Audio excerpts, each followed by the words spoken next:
Bonjour à tous, ici Alexandros Moraitis. Je vais vous présenter une session de coaching digital à réaliser dans le cadre de ma collaboration avec Diversity Days.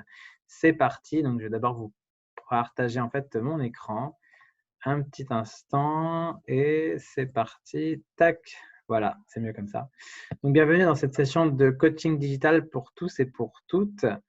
Euh, Sans plus attendre, je vais me présenter. Donc, Alexandros Moraitis, je suis coach digital pour entrepreneurs, pour thérapeutes, pour indépendants et aussi conférencier pour réaliser ce genre de talk et aussi actuellement les live talks sur Instagram pour ceux qui ne l'ont pas vu, justement sur Alexandros Consulting. En bas à gauche, vous avez l'adresse. Et aussi formateur spécialiste de réseaux sociaux. J'ai le plaisir d'intervenir et de coacher des étudiants dans les écoles privées comme l'ISCOM Paris et aussi pour des services d'entreprise dans les grandes entreprises dans le B2B.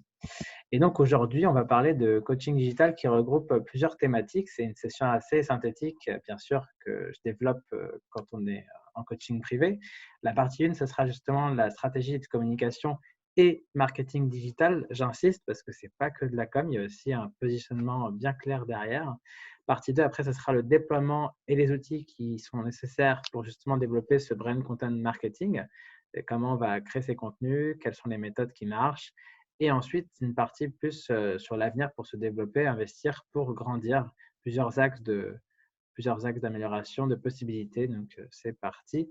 N'hésitez pas d'ailleurs à réagir dans les commentaires de cette vidéo pour échanger, pour aller plus loin. Et puis, pour ceux qui veulent récupérer cette présentation, n'hésitez pas à aller sur mon site internet que je donnerai à la fin. Donc, petite introduction juste pour vous expliquer un peu qui je suis. Donc moi, ça fait 10 années que je travaille dans le digital. J'ai été community manager, social media manager, formateur et maintenant, justement, j'interviens plus sur la partie conseil, stratégie, le fameux coaching et formation aussi. Voilà, j'ai le plaisir aussi d'intervenir dans pas mal d'entreprises comme Orange, comme enfin beaucoup d'entreprises. Encore une fois, sur mon site internet, il y aura plus de précisions sur ceci. Mais en tout cas, pourquoi ce talk aujourd'hui synthétique de coaching digital, c'est qu'en fait, pendant le confinement, on s'est tous remis en question, on s'est tous posé des questions sur la suite. Et d'ailleurs, même si on est en déconfinement, c'est encore le cas. Et justement, comment penser aujourd'hui à réinventer son business ou à réinventer en tout cas sa communication et comment vendre d'une autre façon sur Internet et sur les réseaux sociaux. Justement, c'est à ça que va servir ce coaching digital du jour. Donc, n'hésitez pas à prendre des notes, il y en aura pour tous les goûts. Et après, c'est ouvert à tous les secteurs d'activité. Donc, je pense que ça pourra vous intéresser. Donc, première partie, on va d'abord parler de la stratégie de communication et marketing digital. Donc, avant de penser vraiment à la partie vraiment stratégique pure, il faut quand même se poser les bonnes questions. Donc, c'est quand même des rappels que je fais avec mes clients dans mes coachings. C'est d'abord, est-ce que vous avez déjà réalisé une étude de marché? Même si vous les avez déjà faites, je vous invite peut-être à la revoir parce que le marché, il est comme nous, il évolue sans cesse et actuellement, il évolue énormément. Donc justement, dans cette étude de marché, je vous invite à revoir ou à identifier justement les différents segments de marché. Donc par exemple, quand on dit segment, c'est-à-dire qu'il y a différents… si par exemple vous êtes dans l'alimentaire, l'alimentation, est-ce que vous êtes dans le secteur bio? Est-ce que vous êtes dans le secteur local? Enfin, il y a plusieurs segments de marché qu'on peut chercher derrière. Plus votre positionnement sera adapté et affiné, plus après, ce sera plus simple de dérouler cette stratégie et après les contenus pour justement toucher vos prospects et clients.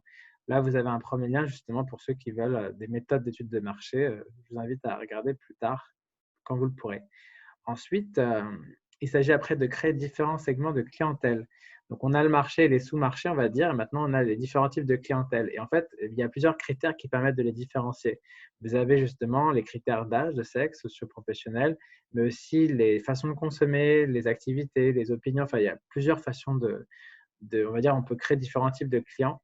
Ce n'est pas forcément les clients idéaux, mais c'est vraiment plusieurs types de clients qu'on pourrait rentrer dans notre segment de clientèle. Donc ça va vous aider en fait à créer différents, on va dire, types de clientèle pour créer différents types de contenus ou de produits qui sont plus adaptés à ce type de client, de segment de clientèle. Donc n'hésitez pas aussi à recibler ou à revoir cette partie-là parce que ça va permettre de positionner encore plus votre stratégie et la rendre plus efficace. Ensuite, nous avons évidemment le positionnement marketing. Facile à expliquer, cohérent sur tous ces aspects, pardon. Mais justement, voilà, quand je dis positionnement marketing, je vais donner des exemples très concrets. C'est que moi, j'ai pris des grandes marques assez connues qui ont un fort concept marketing, Si on pense à Lego, Lush, Merci Andy, si vous les connaissez, Nicolas aussi, même si c'est différent, mais ils ont chacun, on va dire, leur façon justement de se démarquer sur le marché. Quand je dis Lush, je sais exactement que c'est tel type de savon, tel type de produit. Merci Andy, pareil, c'est très particulier. Y a plein de marques comme ça qui nous éveillent, qui tout de suite, on sait exactement ce qu'elles font parce qu'elles ont un positionnement très fort et elles sont assez spécialisées dans leur domaine. Donc, n'hésitez pas à revoir ce positionnement et plus votre positionnement sera fort et précis, plus ce sera plus facile de créer du contenu adapté et de toucher encore une fois les bonnes personnes. Ensuite, c'est très vague, mais c'est important de rappeler ces fondamentaux. Quel est votre marketing mix? C'est-à-dire, c'est quoi votre produit ou le produit ou service que vous vendez, à quel tarif, où est-ce que vous allez les vendre, est-ce que c'est que du digital ou pas, et comment vous allez communiquer dessus. Donc, c'est ce qu'on appelle les 4 P en marketing communication, le produit, prix, place et publicité. C'est des détails, mais tout ça, c'est un peu la grande base et introduction de votre stratégie, en fait, qui va suivre. Ensuite, vous avez évidemment, très important, là il y a beaucoup de textes, mais je vais vous résumer ça. C'est quoi vos objectifs et offres de façon, sur un court terme, un moyen terme et à long terme? Donc d'abord, vous avez, il faut vraiment essayer de mettre en avant d'abord, est-ce que dans les objectifs, c'est de la notoriété, mettre en avant ses valeurs? Est-ce que vos offres, il y en a plusieurs? Est-ce qu'elles sont claires? Si vous voulez, vous pouvez faire une analyse SWOT qui vous permet justement d'identifier les opportunités, les menaces par rapport à votre business. Justement, actuellement, nous vivons quand même un contexte assez particulier d'ordre mondial sanitaire. Comment adapter mes offres? Comment adapter mes objectifs, que ce soit notoriété et financier? Plus vos objectifs seront bien ciblés, plus vous saurez exactement comment trouver, on va dire, les outils ou alors les moyens d'action pour avancer vers vos objectifs. Et donc, passer en revue votre business model, c'est important. C'est quoi votre plus-value? Comment vous vous démarquez de vos concurrents? Est-ce que vous avez une façon de vous exprimer différente? Est-ce que vous avez des produits qui sont un peu différents? Une histoire différente? Quelle est votre relation clientèle? Est-ce que vous allez faire de la fidélisation? Comment vous allez fonctionner sur vos structures et vos coûts? Tout ça, c'est quand même des questions importantes à se poser. Et ça, on peut le retrouver dans votre stratégie aussi, en fait. Parce que même si on parle de com et de marketing, tout ça est très lié en fait à ce service-là. C'est-à-dire que si la direction n'est pas claire sur l'avenir de l'entreprise, du coup, la stratégie aussi, elle ne sera pas claire. Donc, je me permets de le rappeler. Et donc, on a aussi les objectifs SMART. Quand vous allez fixer des objectifs, moi, personnellement, je fonctionne sur une semaine, un mois, 3 mois, et après 6 mois, un an. Il faut avoir des objectifs le plus simples, mesurables, acceptables, réalisables et temporels. Il faut que je sache exactement qu'est-ce que je veux faire, comment je veux le faire, et quels outils je vais utiliser pour justement essayer de mesurer mes objectifs. Donc, si vous faites de la publicité, qu'est-ce que vous allez utiliser pour savoir si ça a bien marché? Si vous faites des campagnes emailing, comment vous allez vous y prendre? Enfin, il y a plusieurs façons de fonctionner.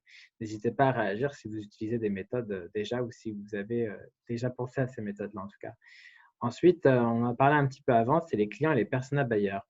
Un persona, en fait, c'est une personne fictive, justement, qui est dotée d'attributs, caractéristiques sociales et psychologiques. C'est un peu votre client idéal. Et en fait, si vous en avez 3 ou 4, ça vous permettra en tout cas de créer différents types de contenus et de vous adresser de différentes façons à ces types de clients idéaux.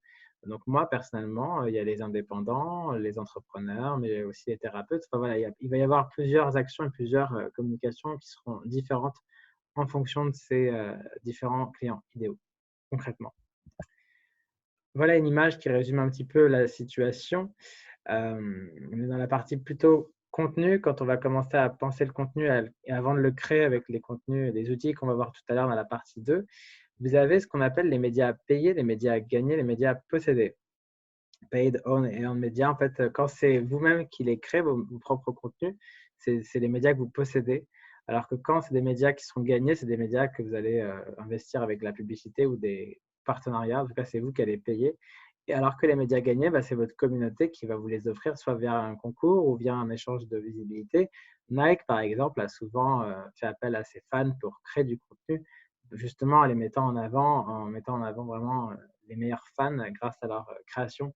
C'est des bons exemples de marques, même si, quelles que soient nos aspirations, en tout cas, c'est des méthodes qui marchent.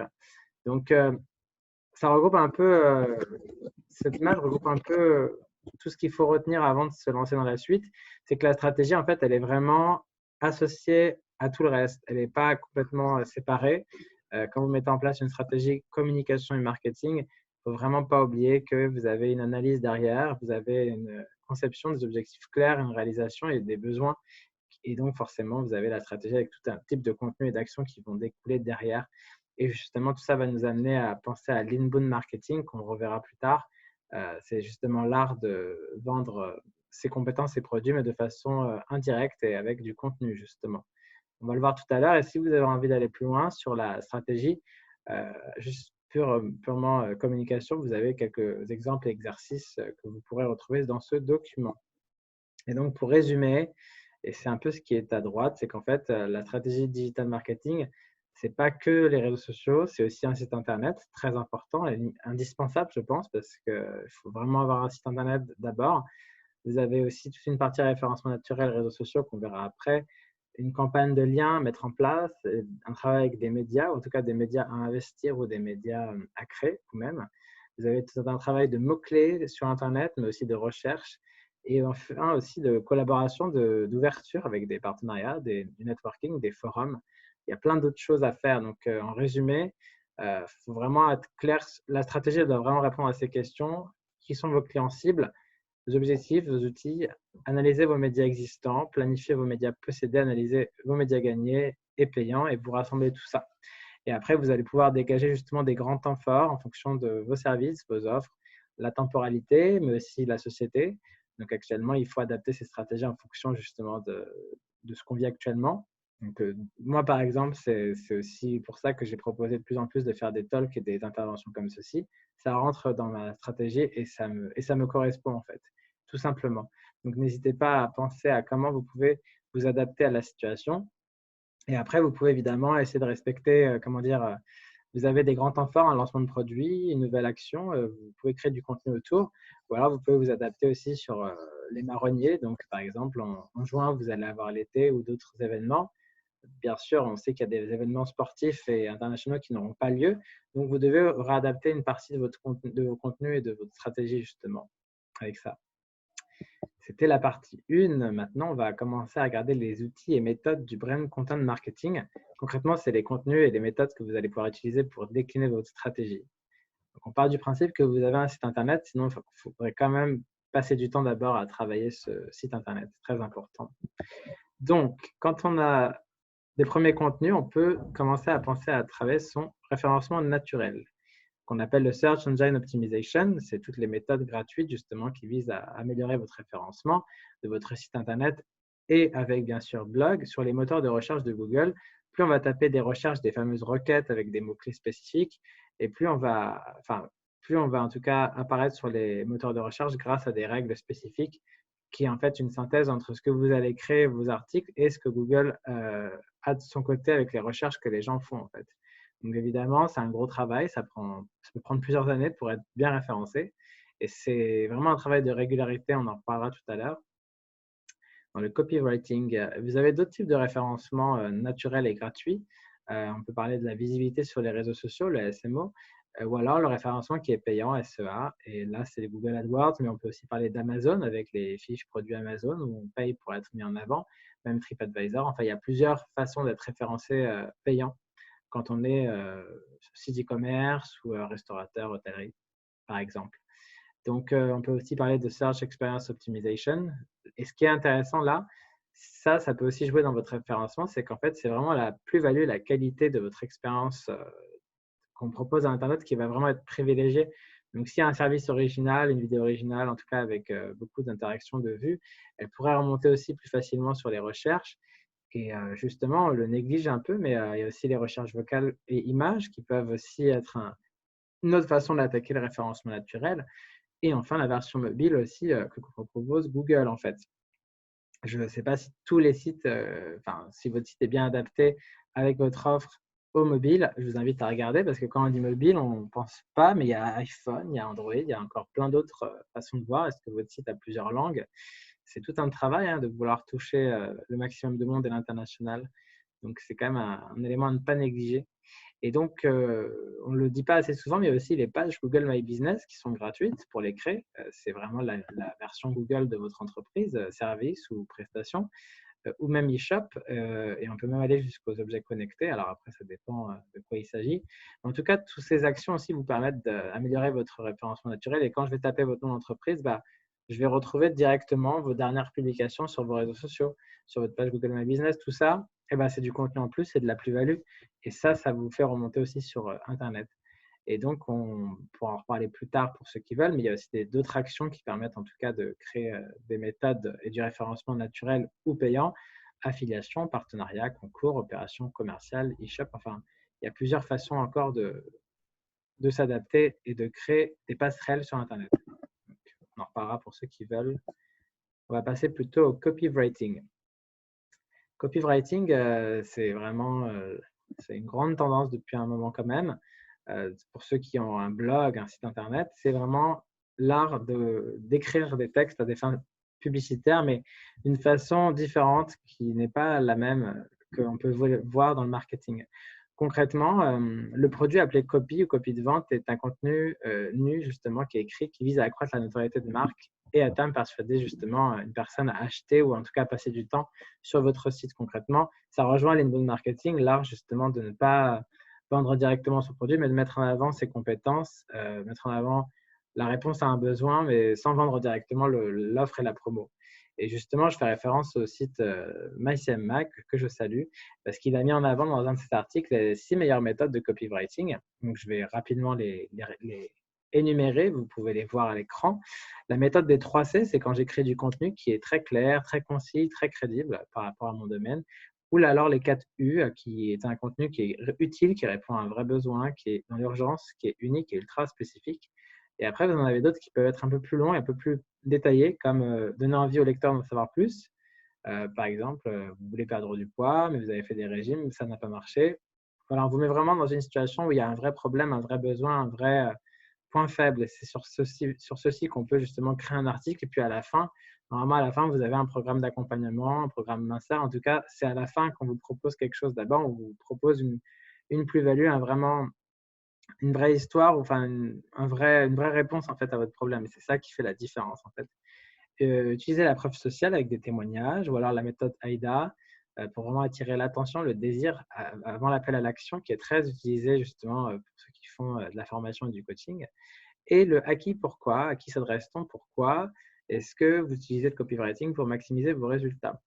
Bien sûr, ce copywriting est très utilisé sur Internet et les sites, le type blogging, mais il est aussi très utilisé sur les réseaux sociaux. Ils peuvent être adaptés justement sur les réseaux sociaux et en fait, ça peut prendre du temps de faire du bon contenu du copywriting et on le voit aussi beaucoup sur LinkedIn. Je vous invite un peu à regarder. Il y a plusieurs personnes que je pourrais citer. Maintenant, voilà, tout le monde n'est pas forcément d'accord avec cette méthode, mais c'est une méthode qui génère quand même du clic et qui génère donc du trafic et donc du prospect potentiel. Donc, c'est quand même une méthode qui marche maintenant, à condition d'être vrai, de ne pas tricher sur son offre, d'être crédible aussi derrière en tant que produit ou service que vous allez vendre derrière, parce que ça peut aussi se retourner contre vous. Donc, soyez aussi cohérent avec ce que vous faites et ce que vous proposez. Voilà, c'est important de le dire quand même. Donc, moi, personnellement, j'en fais, mais pas tant que ça. Et j'ai une autre approche sur les réseaux sociaux. Donc, il n'y a pas que cette approche-là qui peut marcher. Mais c'est une approche qui, quand même, elle mérite d'exister et qui mériterait d'être testée. Encore une fois, on est sur du test and learn sur le digital, la communication, donc surtout en ce moment. Et enfin, justement, on va aller plus loin sur la fameuse stratégie d'inbound marketing. Ça, c'était déjà un gros passage qui rentrait dedans. Je rappelle que l'inbound marketing, c'est vraiment du contenu qui permet aux visiteurs d'arriver sur votre site grâce à du contenu de la valeur ajoutée. Et après, on va les convertir en lead et en clients grâce à des techniques, justement, qu'on appelle marketing automation ou lead nurturing. Donc, en fait, j'arrive sur mon site, il va y avoir une promo ou un cadeau gratuit à télécharger, puis après, on rentre dans un tunnel de vente en échange, bien sûr, d'un email de contact, souvent. Et après, on va vous proposer cette promotion, cette formation en ligne. Enfin, en fait, quand c'est bien organisé, vous avez quand même on va dire une chance sur 4 ou sur 3 de créer la vente. Après, ça dépend de quel produit on parle, combien il va coûter. Enfin, il y a plusieurs aspects qui rentrent derrière. Et puis, est-ce que le site est fiable? Est-ce que la personne est crédible? Est-ce qu'elle a déjà prouvé aussi qu'elle était experte dans son domaine? Donc, il y a plusieurs caractéristiques qui rentrent dedans. Mais ça, c'est tout un process, en fait. C'est une chaîne, en fait, qui fonctionne ensemble. Donc, je vous invite à vous renseigner On en reparlera plus tard pour ceux qui veulent aussi dans des sessions privées. Définir ces personas buyers, donc les fameux clients idéaux. On les retrouve dans le brand content marketing parce que quand vous allez avoir 2-3 clients bien différents, bien spécifiques et vraiment idéaux, bah, vous allez créer 2-3 contenus bien spécifiques qui répondent à ces clients. Et après, vous pouvez soit faire un peu de publicité avec ces contenus-là pour les cibler, mais il va falloir bien préciser dans vos ciblages tout ce qu'on avait retenu sur ces fameux persona buyers et voir si c'est tel contenu, telle image qui peut marcher. Donc voilà, n'hésitez pas à faire des tests, surtout si vous allez jusqu'à la publicité. On en parlait avec Yasmina Haas l'autre fois, qu'il faut au moins 100 € environ pour une semaine pour investir sur de la publicité, mais ça peut vous rapporter autant, voire plus. Donc ça vaut le coup de faire des tests de temps en temps si vous voulez ouvrir les portes et toucher plus de clients potentiellement. Voilà. Et donc, quelques conseils avant d'aller plus loin. N'essayez pas de tout faire à la fois. C'est un peu le conseil que je donne souvent et que moi-même, je m'applique dans mon propre coaching, hein, parce que moi aussi, je me fais coacher. On ne peut pas tout faire en même temps. Ça dépend où vous en êtes dans votre entreprise. Si vous démarrez, si vous reprenez tout, si je ne sais pas où vous en êtes, mais ne faites pas tout en même temps parce que sinon, vous allez vous disperser et avancer, presque pas avancer du coup. Et c'est bien d'avoir des objectifs réalisables et mesurables. On les appelle les objectifs SMART, mesurables, spécifiques, acceptables, rentables. Réalisable. En tout cas, il faut vraiment penser à une semaine, qu'est-ce que j'aimerais faire, comment et comment le mesurer. Puis moi, devant moi, j'ai un tableau, j'ai 1 mois, 2 mois, 3 mois, 6 mois, 1 an. Alors après, évidemment, ça va s'ajuster, mais c'est bien d'avoir une vision et de pouvoir la préciser et prouver ce qu'on veut faire aussi. Ensuite, utilisez ce que vous avez déjà à votre disposition. Je suis sûr que vous avez déjà du contenu. Ce que je vous propose, c'est du contenu. Enfin, il y a pas mal de choses qu'on peut déjà utiliser. On n'est pas obligé de tout réinventer tout le temps. Et des fois, on veut trop faire bien et faire beaucoup de choses. Et en fait, bah, on ne fait pas. Donc, commencez petit. Moi, je crois beaucoup à la méthode des petits pas. Et puis, ce n'est pas grave si tout ne marche pas toujours. Moi aussi, des fois, je fais des lives et il y a des bugs techniques ou Internet qui ne passe pas bien, mais ce n'est pas grave. C'est aussi pour ça que je vous propose une version vidéo alternative. Donc, par contre, ça c'est vrai que l'inbound marketing, si vous n'avez pas de blog, c'est un peu délicat parce que vous allez perdre des gens. Et après, c'est un choix hein, de pas forcément avoir de blog, mais au moins un site internet ou un endroit. Parce que si demain Facebook augmente ses prix ou qu'il y a trop de publicité, peut-être que vous allez perdre des gens. En tout cas, ça dépend où se trouve très simplement votre cible niche en fait. Voilà, c'est un choix, mais si vous arrivez à toucher et tomber sur votre niche, bah, du coup, c'est bon parce que l'objectif, c'est quand même de toucher les bonnes personnes et donc de vendre évidemment derrière. Ne créez pas non plus du contenu pêle-mêle, essayez de rester vous-même, mettez en avant qui vous êtes, vos valeurs, restez honnête dans votre communication et votre identité. Et ça, c'est quelque chose que je travaillais beaucoup dans le brand content, le storytelling de marque, donc on pourra en reparler pour ceux qui veulent. Et donc, faites du tri dans vos mails, dans votre stratégie, proposez de la valeur ajoutée, comme je vous ai dit, livre blanc, études, webinaire, comme là, une version, un replay de vidéos de mini-conférences. Ça aussi, c'est du contenu qui peut plaire et qui intéresse les gens. Parce qu'en tout cas, on voit comment vous fonctionnez, qui vous êtes, et ça peut rassurer. En tout cas, c'est une vraie personne, ce n'est pas un robot, et c'est important de le dire aussi. Et donc, quelques indicateurs clés qu'on peut regarder pour surveiller, à condition de faire de la publicité et d'autres types de méthodes. Il y a le coût évidemment d'acquisition client, ça on peut le retrouver sur le Business Facebook Manager. Après, il y en a d'autres, hein. Il y a le rapport valeur-vie client, CAC, temps de rentabilisation. On peut aussi parler là je ne l'ai pas mis là, mais tous les chiffres sur les newsletters, les taux de rebond, de conversion, tout ça, ça peut aussi rentrer dans votre to-do et les objectifs que vous voulez atteindre pour les mesurer. Donc, je vous invite à tester, à noter tout ça. On va enfin pouvoir finir sur la partie 3, investir pour grandir, pour aller plus loin. Voilà quelques leviers à activer ou en tout cas à creuser, à revoir peut-être. Certains sites spécialisés dans votre domaine sont à voir, allez vous inscrire ou aller échanger avec même des concurrents parce que je pense qu'on a chacun sa façon de fonctionner et ce n'est pas grave. C'est bien des fois aussi de créer d'autres synergies. Voilà, moi, j'ai ouvert avec les live talks sur Instagram plein de débats. Certains étaient concurrents, d'autres non, mais ce n'est pas grave. Enfin, l'idée, c'est qu'on se retrouve sur des thématiques et qu'on a chacun notre vision et notre façon de fonctionner. On a chacun notre mot à dire et ça, c'est intéressant donc de créer des synergies à ce niveau-là. Donc, n'hésitez pas il y a aussi des applications spécifiques où vous pouvez mesurer ce qu'on dit sur votre entreprise. On peut parler de TalkWalker, de mentions. J'en reparlerai d'ailleurs dans une vidéo, je le note. Ça peut être intéressant de vous en reparler.